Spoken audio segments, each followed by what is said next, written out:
Hi friends, welcome to Saritha's vlog. எல்லோரும் எப்படி இருக்கீங்க? நல்லா இருக்கீங்களா?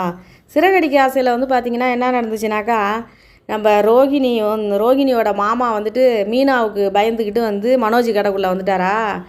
இப்போ என்னன்னு கேட்டிங்கன்னா, மீனாவும் அங்கே கரெக்டாக வந்துட்டாங்க. மனோஜ் வெளியில் போயிட்டார், ஏதோ கிளைண்ட்டை பார்க்க போகணுன்னு போயிட்டார். இப்போ மீனாவும் அங்கே வந்துட்டாங்க. மீனா வந்தவுடனே வித்யா என்ன பண்ணாங்க, அந்த ரோகிணி மாமாவை கூப்பிட்டு போயிட்டு அவங்க ஒளிஞ்சிக்கிட்டாங்க. மீனா வந்தவுடனே பூவை கொடுத்துட்டு அவங்க போக வேண்டியது தானே. அவங்க என்ன பண்ணுறாங்க, ரோகிணி கொடுங்க, பூ கொடுங்கன்னு கேட்குறாங்க. இவங்கள எங்கே சாமி இருக்குது சொல்லுங்கள், நான் வைக்கிறேன். இதெல்லாம் ஓவர். ஒரு இடத்துக்கு கொண்டே நம்ம பூ கொடுக்க போகிறோம்னா நம்ம வியாபாரம் பண்ண போகிறோம். அவங்க பூவை வாங்கி சாமிக்கு போடுறாங்க, தலையில் வச்சுக்கிறாங்க, ஏதோ பண்ணுறாங்க. உங்களுக்கு என்ன?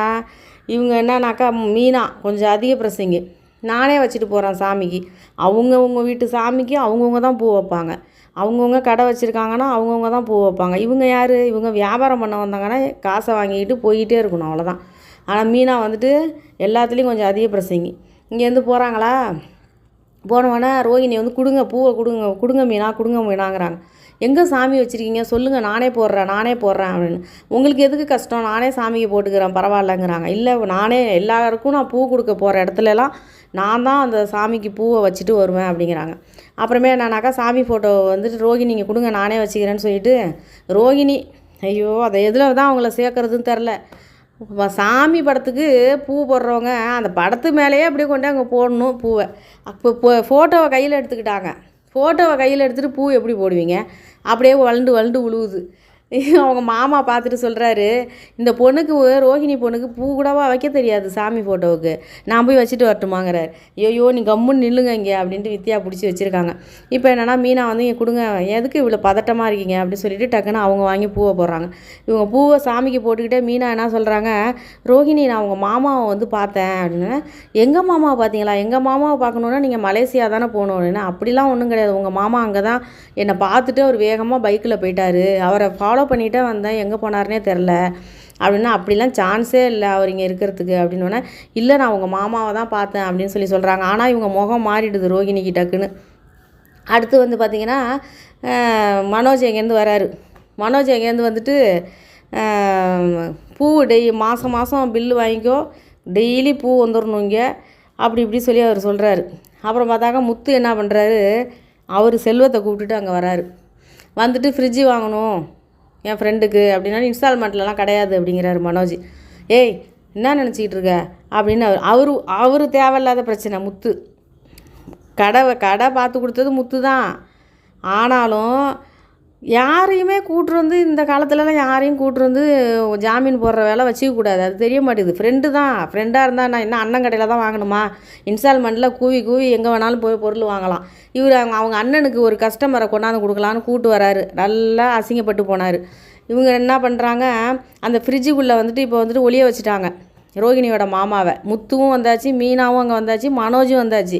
இப்போ ரோகிணியோட மாமாவை அங்கே வச்சுக்கிட்டு மாட்டிக்கிட்டாக்கா என்ன பண்ணுறதுன்னு சொல்லிட்டு வித்யா என்ன பண்ணுறாங்க, ஃப்ரிட்ஜு இருக்கும்ல சேல்ஸுக்கு வச்சுருக்காங்களே, அதில் மேலே ஸ்டாண்டெல்லாம் கழட்டிட்டு இதில் போய் இதில் உட்காந்துக்குங்கன்னு சொல்லிட்டு உட்கார வச்சுட்டாங்க. இப்போ பார்த்திங்கன்னா ஃப்ரிட்ஜு பார்த்துக்கிட்டே வந்துக்கிட்டு இருக்காங்க.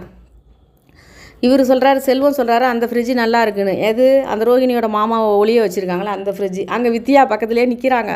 இவர் உள்ளே உட்காந்துருக்கவருக்கு தும்மல் வந்துடுது, தும்முறாரு. உடனே வித்யாவுக்கு பொய் சொல்லவா தெரியணும். நல்லா அவங்க அவங்க ஐயோ ஒரே இங்கே தூசியாக இருக்குது, தும்மலாக வருதுன்னு சொல்லி அவங்க ஆக்சன் பண்ணிட்டாங்க. அடுத்து என்னன்னாக்கா, அந்த செல்வம் இந்த ஃப்ரிட்ஜு நல்லா இருக்குது, கலரும் நல்லா இருக்குது, இப்போ பார்க்குறதுக்கு நல்லா இருக்குது, அதை வாங்கிக்கலாம் அப்படின்னோடனே அந்த ஃப்ரிட்ஜை கொடுக்க மாட்டேங்கிறாங்க. அதெல்லாம் கிடையாது, அந்த ஃப்ரிட்ஜு நான் வாங்க போகிறேன் அப்படின்னு சொல்லி வித்யா சொல்லிகிட்டு இருக்காங்க. உடனே என்னாக்கா, முத்து டென்ஷன் ஆகிறாரு. நீ வேறு வாங்கிக்கோ, இது இவனுக்கு கொடு, மாதம் 3000 இப்போ கட்டிடுவான், மாதம் கரெக்டாக கட்டிடுவான். இவங்க ரோகிணியும் மனோஜும், என்னோடய கடை நான் கொடுக்க முடியாது, இன்ஸ்டால்மெண்ட்லாம் யாருக்கும் கொடுக்க மாட்டேன், நீ என் தம்பியாக இருந்தால் நீ கூப்பிட்டு வரவங்களுக்கெல்லாம் கொடுக்கணுன்னு ஏதாவது இருக்காண்ணா அப்படின்னு சொன்னோன்னே வித்யா சொன்னாங்க, ரெடி கேஸாக கொடுத்து நான் வாங்கிக்கிறேன் அப்படின்னோடனே, ரெடி கேஸாக கொடுத்து வாங்கினோன்னே உடனே கிடையாது, இன்ஸ்டால்மெண்ட்லாம் கிடையாது, ரெடி கேஸாக வித்யா வாங்கிக்கிறாங்களாம், நீ போ அப்படின்னோடனே உடனே முத்துக்கு கடுப்பாயிடுது. நம்ம ஃப்ரெண்டை கூப்பிட்டு வந்தோம், அண்ணன் கடையில் வாங்கி கொடுக்கலான்னு இப்படி அசிங்கப்படுத்திட்டானேன்னு டென்ஷன் ஆகிறாரு. அதுக்குள்ளே மீனா சரி வாங்க நம்ம போகலாம், வேறு கடையில் வாங்கிக்கலான்னு கூப்பிட்டு போயிட்டாங்க. இப்போ மனோஜ் திரும்ப கிளைண்ட்டை பார்க்க போகிறேன், நீ வித்யா கிட்ட இந்த ஃப்ரிட்ஜை கொடுத்துட்டு நீ பில்லு வாங்கிட்டு அமௌண்ட்டை வாங்கிட்டுன்னு சொல்லிட்டு அவர் போயிட்டார். இப்போ என்னன்னு கேட்டாக்கா, வித்யா சொல்கிறாங்க, ஐயோ எத்தனை நாள் தான் இவரை ஒழிச்சு வைக்கிறது, இப்போ முத்துவும் மீனாவும் பார்த்துட்டாங்க, இதுக்கப்புறம் வந்துட்டு இவரை எங்கே வேணாலும் கண்டுபிடிச்சிருவாங்க அப்படின்னு சொல்லி பேசிகிட்டு இருக்காங்க. அப்போ ஃப்ரிட்ஜிலேருந்து அவர் வெளியில் வராரு. வெளியில் வந்தோடனே ரோகிணியோட மாமாவுக்கு தெரிஞ்சு போச்சு, இவங்க ஆக்டிங் பண்ணலாம் கூட்டு போல், இவங்களோட வாழ்க்கையில் ஏதோ ப்ராப்ளம் நடக்குது, அதை வச்சு தான் நம்மளை ஏதோ அதில் வந்து பண்ண சொல்கிறாங்கன்னு சொல்லிட்டு அவர் தெரிஞ்சுக்கிட்டாரு. வித்யாவை கூப்பிட்டு பேசுகிறாரு, இங்கே வாமா, நீ வந்துட்டு மணிரத்னம் படத்தில் வந்து என்னை ஜாயின் பண்ணி விட்றேன், அந்த ஷூட்டிங் அங்கே நடக்குது இங்கே நடக்கிற சொன்னதெல்லாம் பொய், இப்போ தான் நான் தெரிஞ்சுக்கிட்டேன் நீங்கள் பேசுகிறதெல்லாம் வச்சு, இந்த ரோகிணி பாப்பா வாழ்க்கையில் ஏதோ பிரச்சனை, அதுக்காக என்னை வந்து நடிக்க சொல்லி நீங்கள் கூப்பிட்டு வந்திருக்கீங்கிறதெல்லாம் நான் கிராமத்துக்கு வரும்போதே தெரிஞ்சுக்கிட்டேன். அதனால் வந்து நான் முட்டாள் கிடையாதும்மா அந்த அளவுக்கு, ஆனால் என்னால் எந்த பிரச்சனையும் வராது, நீ எவ்வளோதோ எனக்கு ஹெல்ப் பண்ணியிருக்கம்மா, அதனால் நான் ரோகிணி பாப்பாவுக்கு நான் ஹெல்ப் பண்ணுறேன், என் வாயிலேருந்து நான் யார்ட்டையும் உண்மையை சொல்ல மாட்டேம்மா அப்படின்னு சொல்லிவிட்டு அவர் கிளம்பிடுறாரு. இப்போ இவங்க வந்து மீனாவுக்கு டவுட்டு வந்துடுச்சே, என்ன பண்ணுறதுன்னு தெரியாமல் ரோகிணி அவசர அவசரமாக வீட்டுக்கு போகிறாங்க. என்ன நிலவரம்னு பார்க்கலாம் அப்படின்ட்டு. வீட்டில் வந்து நம்ம மீனா யோசிச்சுக்கிட்டே இருக்காங்க, நம்ம பார்த்தது ரோகிணியோட மாமா தானே, அப்புறம் திடீர்னு எங்கே போனார் அவர் மலேசியாவில் இருக்காருன்னு சொன்னாங்க, இங்கே எப்படி வந்தாருன்னு சொல்லி யோசனை பண்ணிக்கிட்டே இருக்காங்க. இங்கே நம்ம முத்து அங்கேருந்து வந்து டென்ஷன் ஆகிறாரு, மனோஜ் கடைக்கு இனிமேல் நீ பூ போட போகக்கூடாது, இனிமேல் வந்து மனோஜ் கடையில் நம்ம எதுவுமே வாங்கக்கூடாது, அவனுக்கு எவ்வளோ துமுறு இருந்தால் என் ஃப்ரெண்டை நான் கூப்பிட்டு போயிருக்கேன், நான் அசிங்கப்படுத்தி அனுப்பிட்டான் அப்படின்னு சொல்லி டென்ஷன் ஆகிறார். அப்போ இவங்க யோசனை பண்ணிக்கிட்டே நிற்கிறாங்க, என்ன யோசிக்கிற அப்படின்னோடனே, இல்லை நான் ரோகிணியோட மாமாவை பார்த்தேன், அதை போய் அவங்கக்கிட்ட சொன்னோன்னா அவங்க முகமே மாறிடுச்சு, ஏதோ ஒரு பிரச்சனை இருக்குது அப்படின்னு சொல்லி இவங்க 2 பேரும் பேசிக்கிட்டு இருக்காங்க.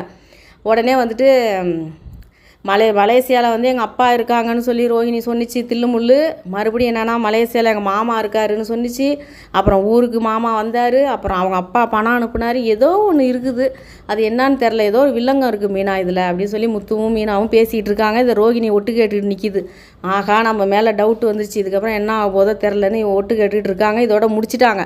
இப்போ நாளைக்குன்னு போட்டு காட்டுறாங்க. அதில் என்னன்னு கேட்டிங்கனாக்கா, இப்போ வந்துட்டு வீடியோ காலில் பேசுகிறாங்க நம்ம ரோகிணி, டவுட்டு வந்துடுச்சு இல்லை அவங்களுக்கு, இவங்க மலேசியாவில் இருக்கிற மாதிரி ஆக்டிங் பண்ணிக்கிட்டு வீடியோ காலில் பேசுகிறாங்க போல்.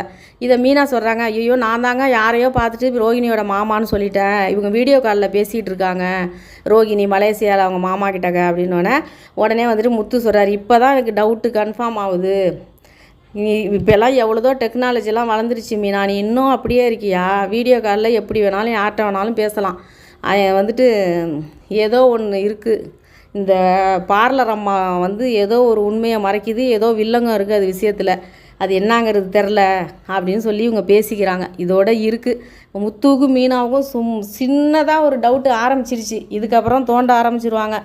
நம்ம ரோகிணியோட கதை என்ன ஆக போகுதுன்னு தெரில. இன்றைக்கி இது தாங்க நடந்துச்சு. இந்த வீடியோ உங்களுக்கு பிடிச்சிருந்தா லைக் பண்ணுங்கள், ஷேர் பண்ணுங்கள், சப்ஸ்கிரைப் பண்ணுங்கள். நன்றிங்க.